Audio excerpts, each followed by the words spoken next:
Fala galera, Rafael Menezes de volta para mais um Extracampo e o tema de hoje é Campeonato Mundial. Bora!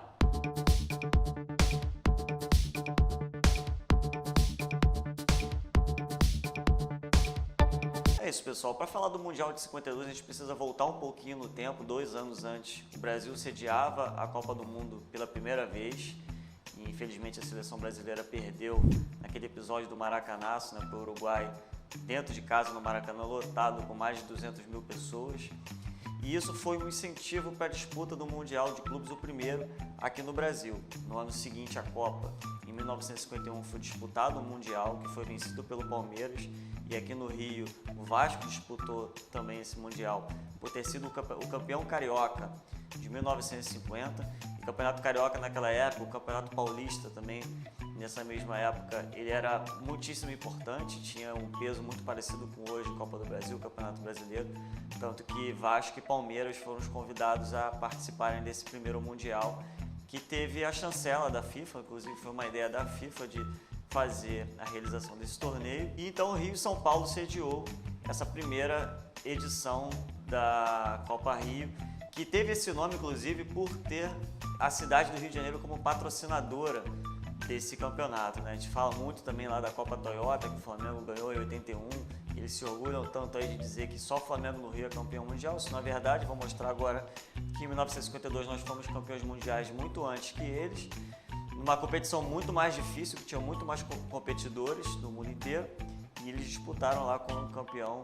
que na época não era nem Champions League, a Liga dos Campeões, tinha um outro nome a competição também.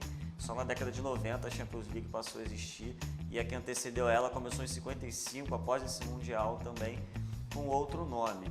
Então a Copa Toyota também tinha o nome, que era um Mundial que também não é reconhecido pela FIFA hoje, mas era reconhecido pelo público em geral, pelos torcedores, pelas agremiações, mas tinha também o nome da montadora japonesa que sediava o torneio como campeão da Libertadores e da Champions League da época, e aí foi conquistado pelo nosso rival em 81. Então, voltando lá em 51, o Palmeiras foi campeão, e no ano seguinte, quando o Fluminense fazia 50 anos, no cinquentenário do clube, a competição foi novamente realizada, mais uma vez com o Rio e São Paulo sediando a competição. O Fluminense foi campeão carioca em 51, então ele foi o convidado da vez para esse Mundial. E em São Paulo, o Corinthians, que disputou as suas partidas em São Paulo, o Fluminense aqui no Rio, e a final novamente realizada no Maracanã, como foi também com o Palmeiras, que no ano anterior, em 51, ganhou a Juventus da Itália. Então agora a gente vai entrar aí nesse mundo do nosso Mundial de 52. Antes de mergulhar na história desse título do Fluminense, o mais importante da nossa história, gostaria de fazer um agradecimento ao Daniel Cohen por esse livro. Ele é um dos autores do Campeão Mundial, o Bravo Ano de 1952, junto com Carlos Santoro e Heitor Dalencourt. Eu falei com ele que eu gostaria de fazer esse vídeo aqui para o Extracampo falando do Mundial, ele me presenteou com essa obra aqui. Entrando na competição, em 13 de julho de 52, a gente enfrentou o campeão português, o Sporting, que veio fechado, não conseguimos passar de um 0-0. E um fato interessante também, o Sporting de Portugal, ele tem esse uniforme que é branco com verde, todo listrado. Eles inauguraram esse uniforme contra o Fluminense em um amistoso em Laranjeiras. E passado pelo Sporting, a gente teve de frente o Grasshopper, eu acho que a pronúncia é essa, que era o campeão suíço da época, veio com ferrolho também, e a gente conseguiu vencer no final da partida por 1-0, uma batida de falta do Didi, com um gol de Marinho de cabeça. E para fechar a fase classificatória, nada mais, nada menos do que o Peñarol, campeão uruguaio, que era a base daquela seleção que conquistou o Mundial de 1950 aqui no Maracanã, no episódio do Maracanaço, contra o Brasil. Então, assim, foi uma espécie de revanche, a vingança dos brasileiros, o Fluminense representando, um dos representantes do Brasil nessa competição do Mundial de 52, e aí nós metemos 3-0 logo em cima do Peñarol para mostrar para todo mundo que o Fluminense era realmente um dos times mais fortes do Brasil naquela época também. Então é chegada a semifinal do Mundial de 52. O Áustria Viena, que havia sido o segundo colocado do grupo do Corinthians lá em São Paulo, veio para o Rio para fazer a semifinal contra o Fluminense E no primeiro jogo nós vencemos por 1 a 0 com um gol de falta do Didi. Na segunda partida, apesar da goleada, o início foi um pouco complicado. O Fluminense até abriu o placar com o Tele Santana de cabeça, mas o Áustria Viena virou a partida. Então, assim, um momento um pouco tenso, mas o Fluminense conseguiu reagir e carimbar a vaga para a final do Mundial de 52. Então é chegada a grande decisão, né? O Fluminense tinha o Corinthians pela frente, vindo uma caravana para o Rio, Maracanã lotado, como sempre naquela época. E aí, na primeira partida, o Flusão vence por 2 a 0.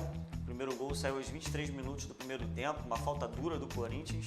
Quincas bateu na área e o Orlando de cabeça marcou para o Fluminense, abrindo o placar.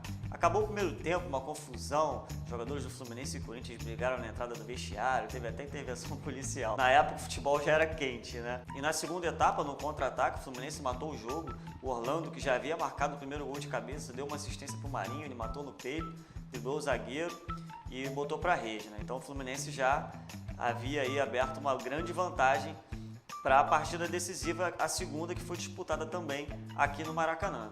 E na partida de volta, que também foi disputada aqui no Maracanã, né, o Corinthians tinha que ir para tudo ou nada, eles não tinham opção, era vencer ou vencer. Se ganhassem o jogo, a partida ia para uma prorrogação, uma espécie de golden goal.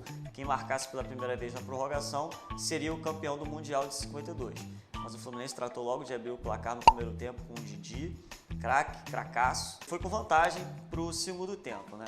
Castilho era o nosso goleiro, nosso ídolo, dá nome ao nosso CT, Carlos Castilho, mas ele também falhava, né? Falhou nessa final, o Corinthians empatou o jogo, mas o nosso artilheiro Marinho tratou de botar o Fluminense em vantagem de novo no gol de cabeça. A partida ganhou um pouquinho mais de emoção no final, o Corinthians empatou aos 45 do segundo tempo, se fizesse mais um, ia para a prorrogação. Mas aí o árbitro francês, o árbitro FIFA, né, que chancelava a competição na época, autorizava a CBD, a antiga CBF, a realizar essa competição naquela ocasião. Acabou com o jogo, Fluminense campeão mundial de 52, primeiro carioca a levantar esse troféu mundial. A torcida que estava lá é campeão, dando a volta olímpica. E aí nos tornamos o primeiro campeão mundial na cidade do Rio de Janeiro. Então é isso, pessoal. O nosso rival e os flamenguistas têm mania de cantar aquela musiquinha aqui no Rio de Janeiro, só o Flamengo é campeão mundial. Eles estão desinformados, não é? Então passa para eles esse vídeo, indica uma boa leitura, uma pesquisa rápida no Google, que eles vão perceber e vão entender quem realmente é o primeiro carioca campeão do mundo. Foi o Fluminense em 1952. A FIFA hoje, né, atualmente, ela não reconhece esses campeonatos. O Palmeiras tem feito uma investida muito grande nisso para buscar esse reconhecimento. O Fluminense também já tem um dossiê pronto para isso, eu não sei que ponto anda isso hoje. De qualquer forma, a FIFA também não reconhece os campeões da Copa Toyota, vários brasileiros ganharam esse campeonato, o Flamengo em 81, teve título do Grêmio, do São Paulo, de vários outros rivais nossos aqui. A gente segue nessa luta pelo reconhecimento, mas reconhecimento maior do nosso próprio torcedor e mostrar para todo mundo quem realmente é o primeiro carioca campeão mundial. Aconteceu algo parecido com o Campeonato Brasileiro. O Fluminense foi campeão em 1970 no Campeonato Brasileiro, um dos mais difíceis da história. O Brasil era campeão do mundo de seleções naquela época. Os principais jogadores brasileiros atuavam aqui no Brasil e o Fluminense conseguiu sair campeão brasileiro naquele ano. Então houve reconhecimento desse e de outros títulos também. Então o Fluminense hoje é tetracampeão brasileiro. E esse reconhecimento parte da gente. Eu acho que o Fluminense tinha que fazer algum tipo de campanha também para poder, internamente, para poder exaltar o máximo possível essa competição. Eu, particularmente, tenho algumas sugestões, né? Eu voltaria com uma estrela no escudo, ou seja, o Fluminense ele parou de utilizar as estrelinhas no escudo, né? Cada estrela representava alguma competição. Eu voltaria com uma. Eu colocaria, a partir do ano que vem, nesse uniforme da Umbro que está sendo confeccionado, a estrelinha aqui do Campeonato Mundial. Tem outras opções também, escrever aqui atrás, na gola, campeão do mundo 52, colocar no rodapé da camisa a tacinha da Copa Rio de 52 também. Ou seja, tem uma série de coisas que possa ser feita, né? Você mesmo pode colocar sua sugestão nos comentários aqui também, a gente pode levar isso para o Fluminense. Que tipo de ação que a gente pode fazer para poder, a cada vez mais, mostrar para o mundo que o Fluminense é o campeão mundial de 52. De repente, uma réplica da taça. A taça fica na sala de troféus hoje no museu lá em Laranjeiras, mas de repente também tem uma réplica dela no Maracanã, por que não? Com a reforma das Laranjeiras que está para acontecer, quem sabe o assento número 52, que de repente pode ficar na social, esse assento não existir, ter mais uma réplica da taça lá. No nosso museu interativo, algum tipo de participação do torcedor, que ele possa tirar com a taça, né? Estive na Bombonera no Fluminense, quando nós ganhamos 2-0 do Boca Juniors, e lá todo torcedor pode tirar uma foto segurando a taça da Libertadores, que eles conquistaram várias, né?